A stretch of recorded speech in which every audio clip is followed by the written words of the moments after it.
guys, welcome to Therinja vishayam. தெரியாதவங்க தெரிஞ்சுக்கோங்க, தெரிஞ்சவங்க லைக் பண்ணுங்க, ஷேர் பண்ணுங்க, கமெண்ட் பண்ணுங்க, சப்ஸ்கிரைப் பண்ணுங்க. ஹாய் ஃப்ரெண்ட்ஸ், இன்றைக்கி நம்ம ஒரு ஸ்நாக்ஸ் ரெசிபி தான் பார்க்க போகிறோம். மரவள்ளி கிழங்கு புட்டு.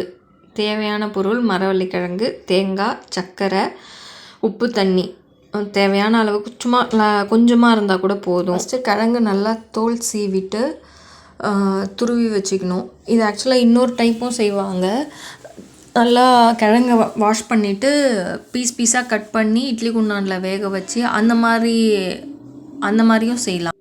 ஆனால் என் பசங்களுக்கு எனக்கெலாம் வந்து துருவி செஞ்சால் தான் ரொம்ப பிடிக்கும். நான் சின்னதாக இருக்கும் போது எங்கள் அம்மாக்கிட்ட அடிக்கடி இதை கேட்பேம்மா, இதை செஞ்சு கொடுங்க அப்படின்னு சொல்லிட்டு. கிழங்கு நல்லா தோல் சீவிட்டு நல்லா வாஷ் பண்ணிவிட்டு அதுக்கப்புறம் துருவ ஆரம்பிக்கலாம். உங்களில் எத்தனை பேருக்கு இந்த மரவள்ளி கிழங்கு புட்டு பிடிக்கும்னு சொல்லிட்டு சொல்லுங்கள்.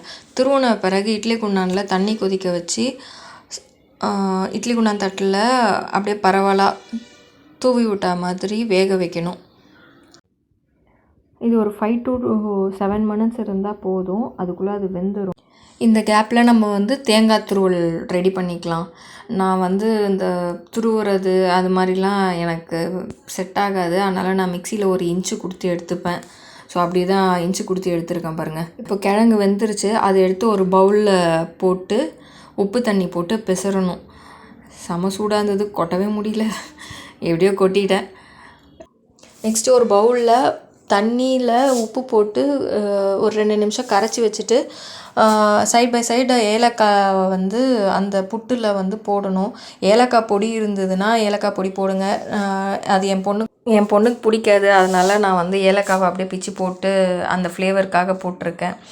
அப்புறம் உப்பு தண்ணியை தெளிச்சுட்டு பிசைய ஆரம்பிக்கணும். ஸோ மிக்ஸ் பண்ண தேங்காய் துருவலையும் போட்டு சேர்ந்து மிக்ஸ் பண்ணணும். லைட்டாக சூடாக தான் இருக்கும். மிக்ஸ் பண்ண அது சரியாக வந்துடும். அப்படியே கலந்து விட்டுக்கிட்டே இருந்தால் மிக்ஸ் ஆகிடும். இதுக்கப்புறம் தான் சர்க்கரை போட்டு மிக்ஸ் பண்ணணும். சர்க்கரையை விட நாட்டு சர்க்கரை இருந்ததுன்னா இன்னும் டேஸ்ட்டாக இருக்கும். நாட்டு சர்க்கரை இருக்கவங்க அது போட்டு ட்ரை பண்ணி பாருங்கள், இன்னும் சூப்பராக இருக்கும்.